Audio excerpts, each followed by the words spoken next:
Hey guys, so I decided to answer the question, what barriers do you think can inhibit a child from getting enough nutrition on a vegan diet?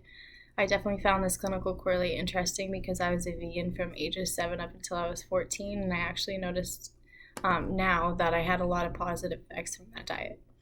But the first thing that I want to talk about is whether or not the child is choosing the vegan diet on their own or if they are following in their parents' footsteps. A lot of children's nutrition intake is heavily based off of what their parents eat. If the child is choosing to do the vegan diet on their own, there is risk that neither parent or child knows how to get adequate nutrition needs on a vegan diet, such as what to eat and so forth. Education on vegan diets is necessary for both parent and child. Another thing that could inhibit a child from getting enough nutrition on a vegan diet is their caloric intake.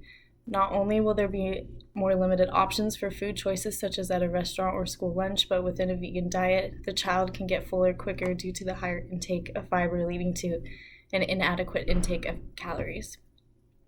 They also may not be getting certain vitamins and minerals from their food sources and may need to take supplements. One important vitamin that is extremely important for child growth is calcium.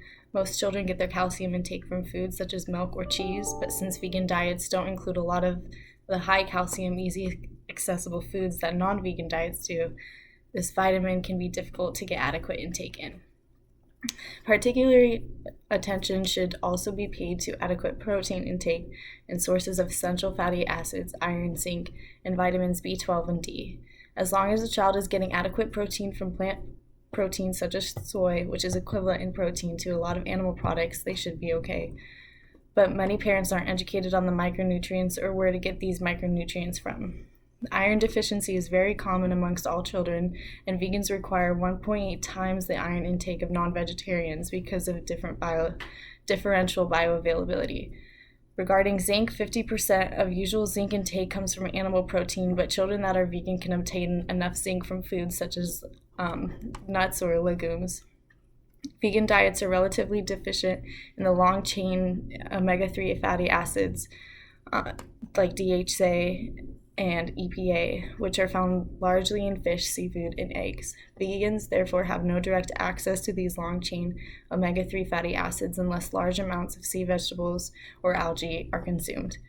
Flaxseed and canola oils, walnuts, and soy products can help children who are vegan obtain these omega-3 fatty acids. Another vitamin is vitamin B12, which vegans are at risk of this vitamin deficiency because this compound is only found in animal products. Supplementation or intake of fortified foods therefore is essential.